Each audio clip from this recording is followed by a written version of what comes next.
I'd like to start by thanking TI and also my colleagues in British Council Trinidad for inviting me here. It's my first trip to the Caribbean, first trip to Trinidad, and it's been a very interesting couple of days.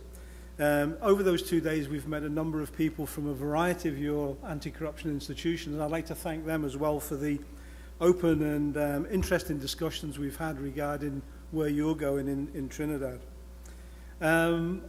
I think I now understand, actually, why I was invited. I've listened very carefully to the debates this morning, and I think I've been invited because I'm a kind of warning.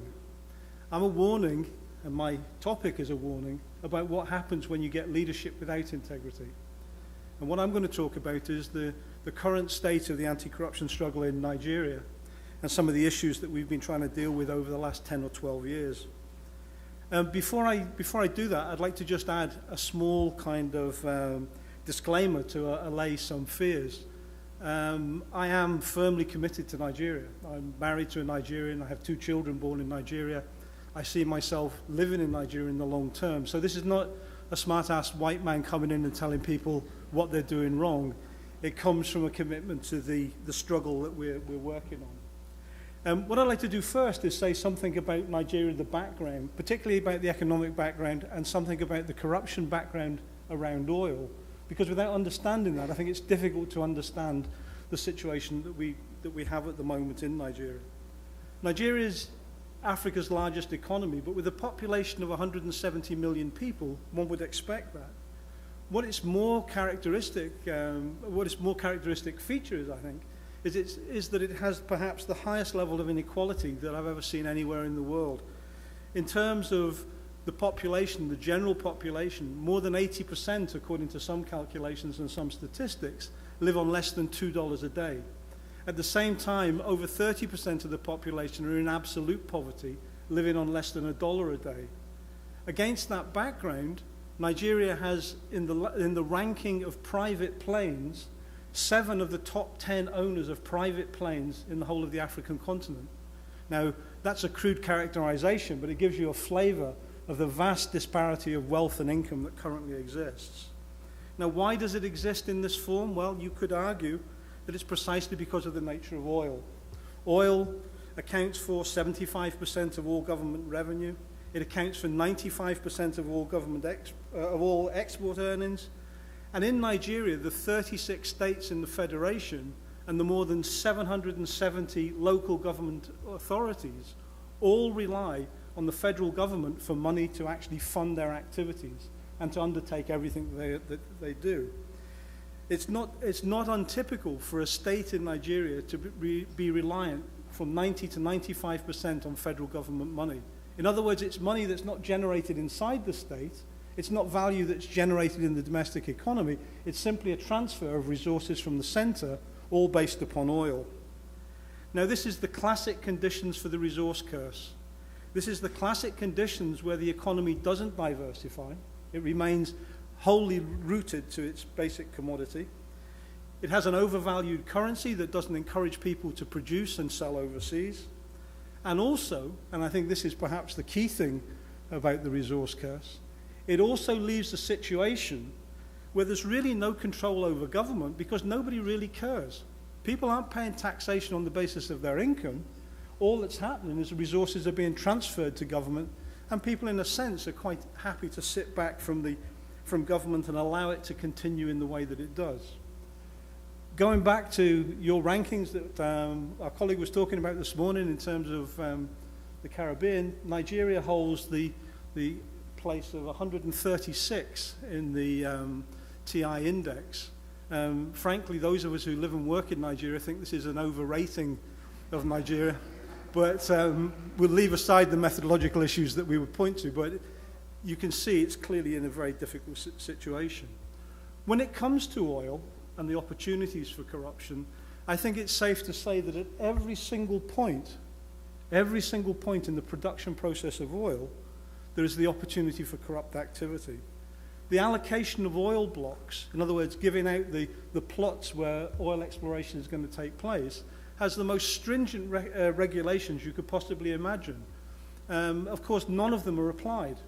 So the jeweler friend of the Minister for Petroleum, who was a jeweler and watchmaker in California, has 2 oil blocks which produce a large proportion of oil, for no reason other than the fact of his linkage to the petroleum minister.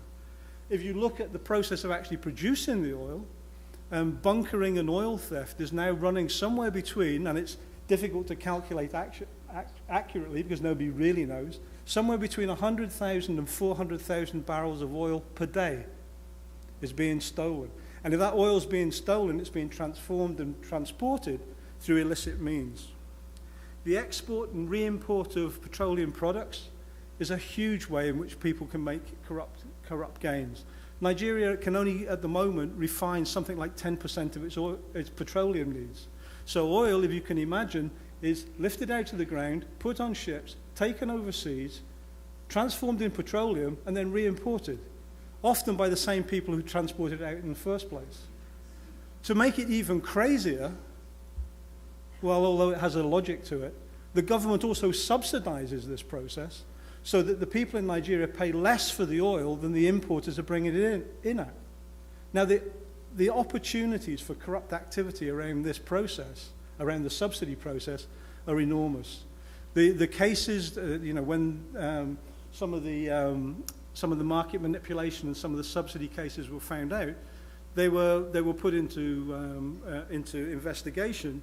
They have now been investigated for 2 years, and I think two oil marketeers have been charged to court.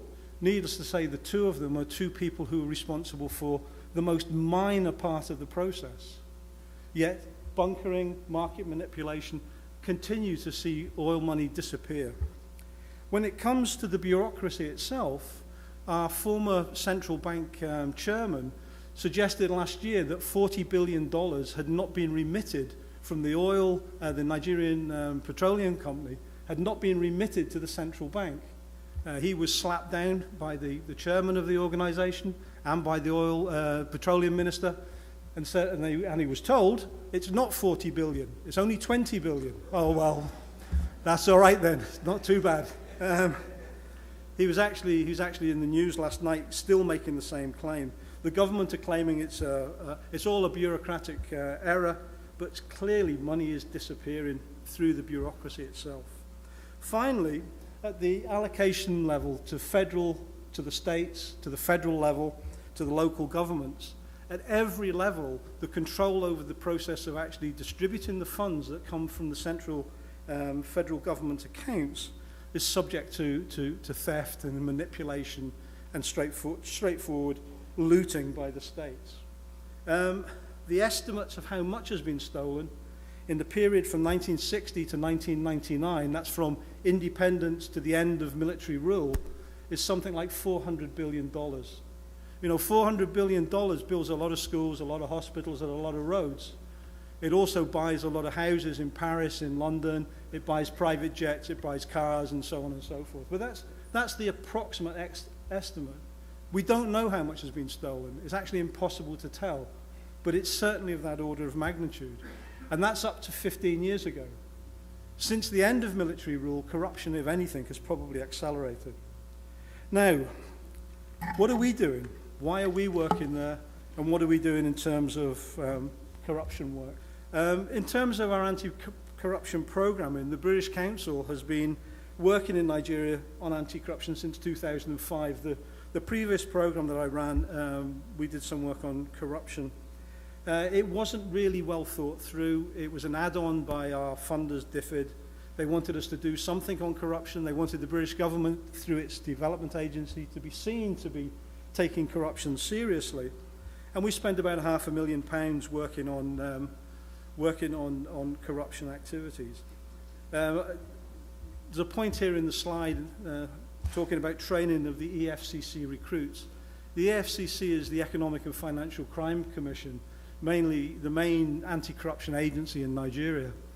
When we went to see them, the people who work there, they said, we'd like you to help us train our recruits because they're doing work on economic and financial crime, but most of them have never opened a spreadsheet. They know how to march, they know how to salute, They know the badges of rank of the Ghanaian Navy, but they don't know how to open a spreadsheet. And we thought that was probably a disadvantage for people who are looking at economic and financial crime. It would probably be more useful to teach them how to read a balance sheet and how to open a spreadsheet. So we did this work, and it worked out pretty well. It worked okay. And in our new program, we were given 10 times as much money in the first instance. Now, slightly more than that.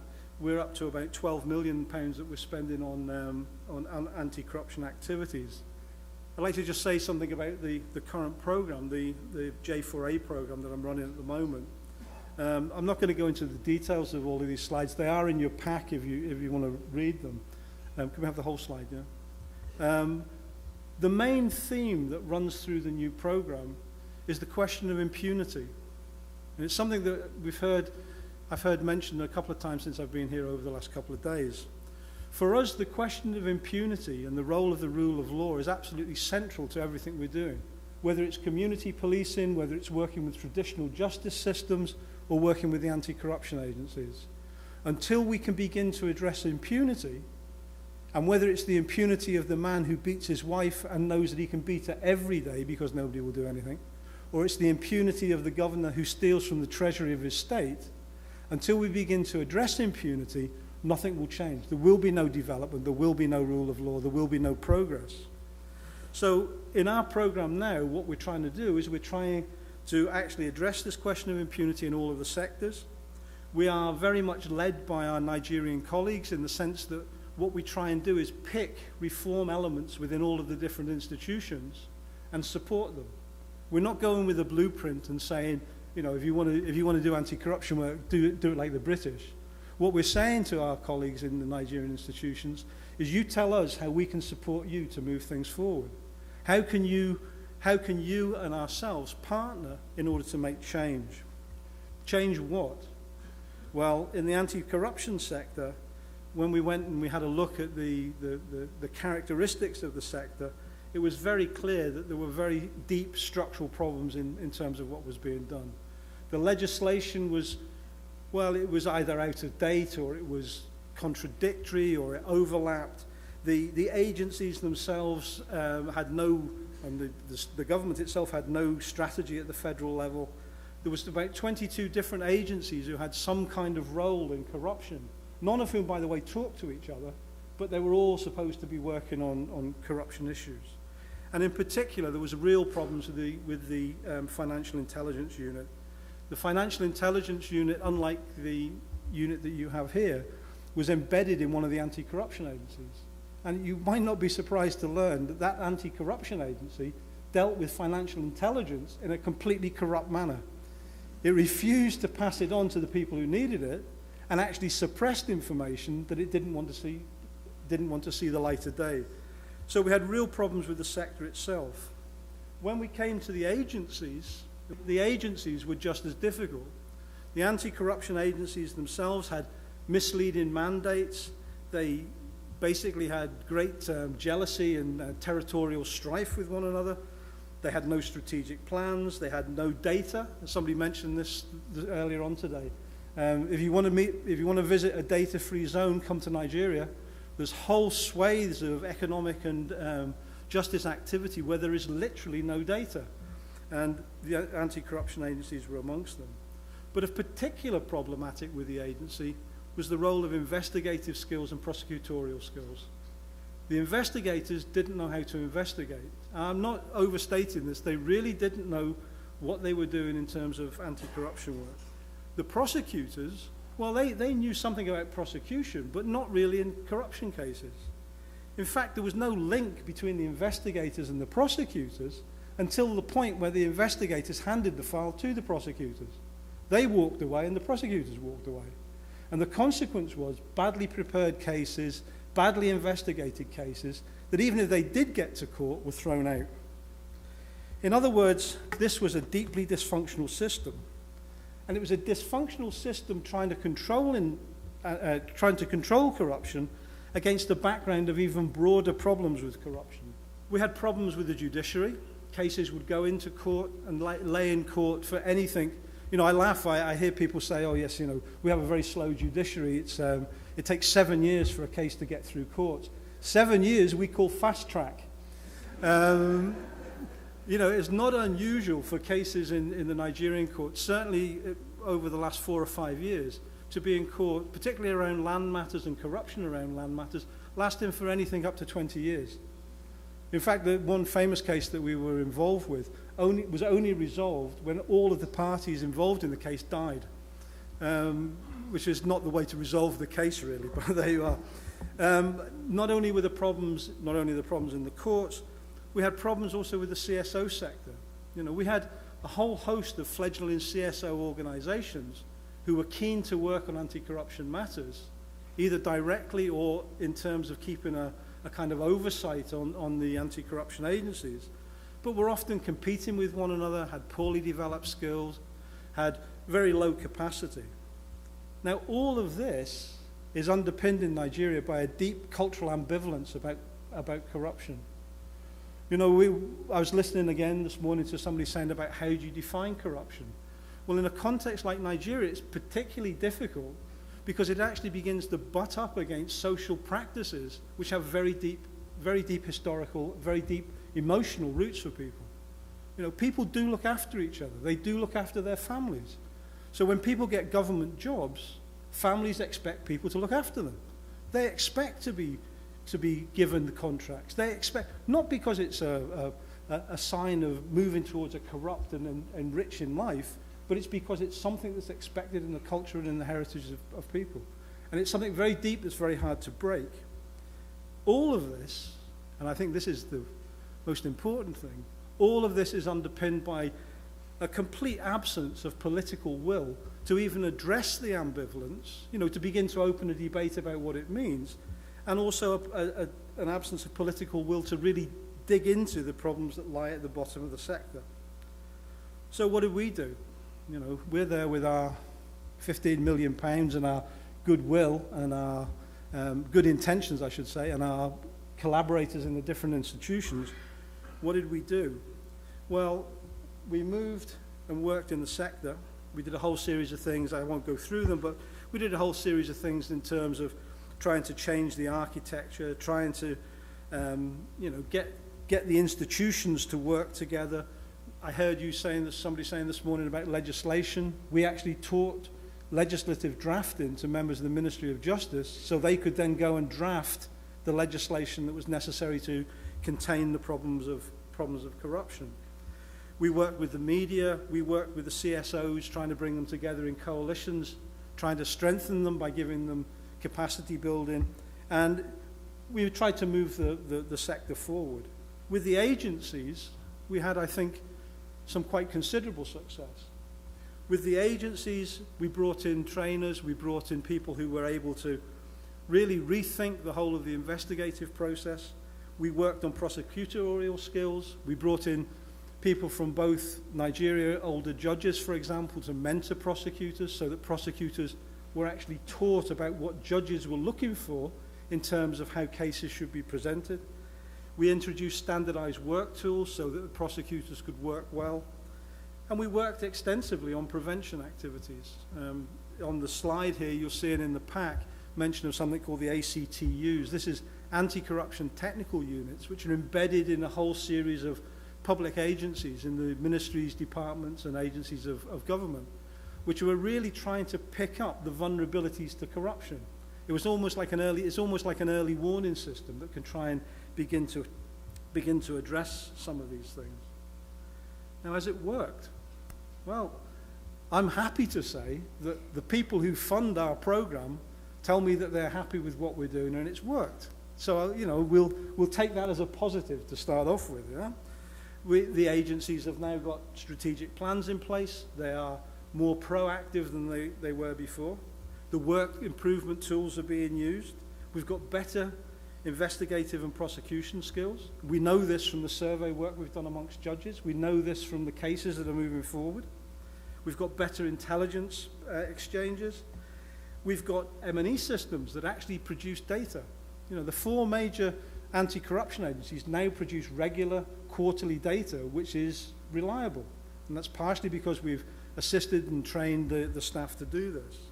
In other words, they're all now more better equipped to actually undertake the work that they're supposed to be doing. Has it worked more generally?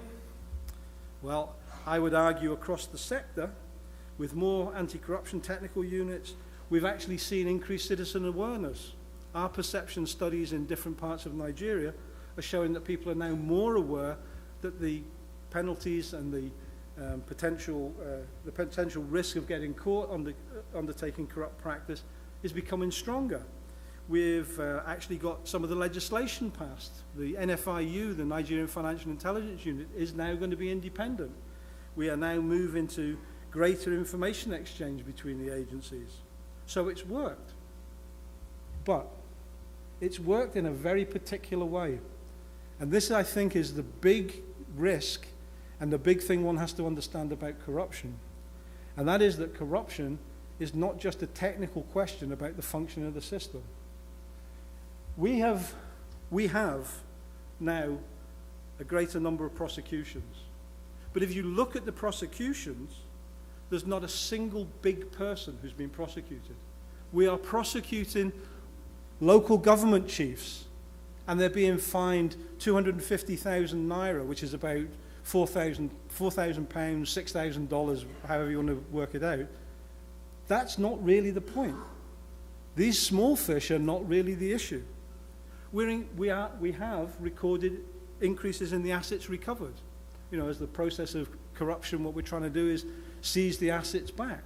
But if you look at the assets that have been recovered, they're all historical assets. We're still recovering assets from the Abacha regime, which was back in the 1990s. We haven't really moved forward with the assets currently. The cases in court have increased in number. Unfortunately, what that means is there's more cases taking even longer to go through the courts, but, you know, it is moving towards the courts. The other but, perhaps the biggest but of the lot, is that this year is an election year. In fact, in 8 days' time, when I go back to Nigeria, we're going to have the presidential elections, and 2 weeks after that, the governor elections in all 30, well, not all 36, about 20 of the 36 states. And we know from all of the estimates that have been undertaken that massive amounts of money have been stolen. Do you remember the 40 billion I referred to earlier on that had disappeared from the Nigerian Petroleum Corporation into the central bank? They're missing 20 billion perhaps. I've got a pretty good idea where some of that 20 billion went in election year. It certainly didn't go into the central bank, and it certainly didn't get spent on the populace. It certainly didn't get spent on social schemes or building schools, but it could be part of the explanation for the incredibly expensive campaign that's been run by the ruling party this year for the elections. Again, ultimately, it's this question of political will. If you can improve, in a technical sense, the way in which the anti-corruption organizations work, the way they prosecute and investigate, that's fine. But unless you have the political will to actually take on the people who are the real perpetrators of corruption, the real big fish, unless you do that, then nothing really changes. We have currently in Nigeria, we've just done some work with one of our CSOs. We currently have in Nigeria stalled or gone to sleep cases with a value of 1.4 trillion naira. These cases have been in court for between 7 and 11 years. These are the ex-governors, the ex-ministers who are effectively dragging their case through the court. They have huge amounts of resources to employ all of the best senior advocates, which is equivalent to a Queen's Counsel in the UK. So they can stall cases, they can run cases forever. That 1.4 trillion naira will never, in my view, will never be recovered. But what's really tragic, of 8 of the most important cases, 8 of those people are still senators. In other words, you spend 8 years looting your state as governor, you make a huge amount of money, you then use that to campaign to become a senator when you go into the upper house of the Nigerian parliamentary system, where you then actually use that to again continue to loot and also to stall changes that would actually make your position undermined. It's really about ultimately political power. It's political will and political power which is able, because of the proceeds of corruption, to be used to make the system, at the moment at least, almost unreformable.